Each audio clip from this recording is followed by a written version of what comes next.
Dans le numéro très chargé du chapitre 1060 de One Piece, les fans ont eu droit à un grand nombre de surprises choquantes. L'une des plus fascinantes de ces surprises a été l'apparition imprévue de Jewelry Bonnie à la fin du numéro avec une nouvelle prime de 320 millions de bérets. Bien que l'on ne sache pas exactement quel rôle Bonnie jouera après son apparition dans le chapitre 1060 de One Piece, les fans échafaudent déjà des théories sur les raisons de son apparition.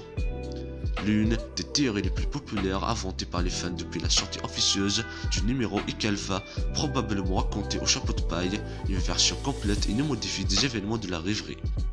Cependant, il existe une autre théorie que certains fans ont élaborée et qui serait certainement intéressante si elle se réalisait. Regardez cette vidéo jusqu'à sa fin qui explique pourquoi l'apparition sur l'état de Jewelry Bonnie dans le chapitre 1060 de One Piece pourrait la conduire à s'allier au chapeau de paille.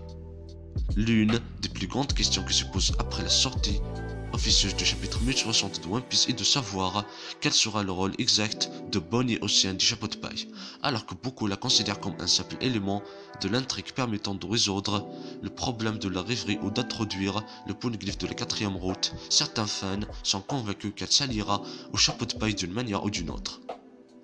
Le plus grand indice d'un tel plan d'action est le fait qu'elle n'a pas d'équipe en ce moment, et depuis combien de temps elle semble être sans équipe. Par exemple, les fans l'ont vu capturée par les pirates de Barbe Noire dans le Nouveau Monde, juste avant le saut dans le temps de la série. Elle et son équipage ont ensuite été remis à l'amiral Akainu qui a également fait un commentaire intéressant à Bonnie qui sera discuté en détail plus tard. Cependant, la dernière fois que les fans l'ont vue, elle était à Marijoa, après le saut dans le temps, se faufilant pendant les événements de la rêverie pour tenter de localiser et de sauver Bartholomew Kuma.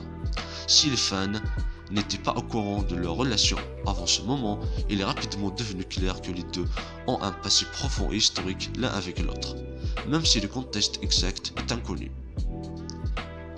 Elle n'avait pas non plus d'équipe ni d'autres alliés à ce moment-là, travaillant toute seule pour infiltrer la rêverie et atteindre ses objectifs. Cela suggère que son équipage a été capturé par les marines et que Bonnie s'est échappée d'une manière qui ne lui a pas permis de sauver son équipage.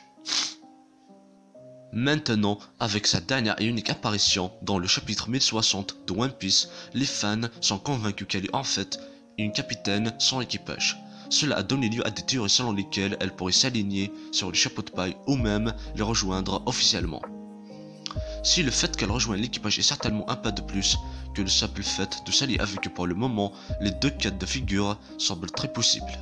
L'une des autres raisons principales pour lesquelles elle pourrait s'allier à l'équipage d'une manière ou d'une autre est une chose qu'Akainu lui dit lorsqu'il la capture, ou plutôt la récapture d'après le dialogue. Il dit que lorsqu'il a appris qu'elle avait fui le gouvernement, son sang s'est glacé. Si à première vue cette phrase semble anodine, il y a en fait beaucoup de choses à disséquer ici. Tout d'abord, l'utilisation de l'expression « fuir le gouvernement » suggère qu'elle était retenue par le gouvernement ou qu'elle travaillait avec lui dans un but précis. Il est également possible que cette fuite du gouvernement soit à l'origine de sa carrière de pirate en raison de la nécessité d'être un ennemi du gouvernement mondial. Dans tous les cas, le fait qu'Akainu exprime comment son sang s'est glacé signifie un intense sentiment de panique, de peur, d'horreur ou d'effroi. Ce qui suggère que Bonnie a été plus importante qu'une simple prisonnière.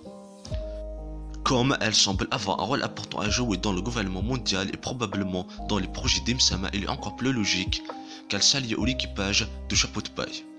Le fait qu'ils aient réussi à garder Nico Robin hors du portée du gouvernement mondial à partir du chapitre 1060 de One Piece suggère certainement qu'ils sont capables de la protéger.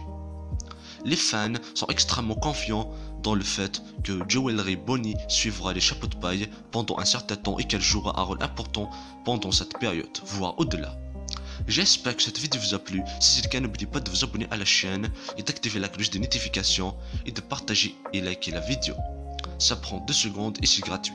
Et à bientôt pour une nouvelle théorie. Ciao.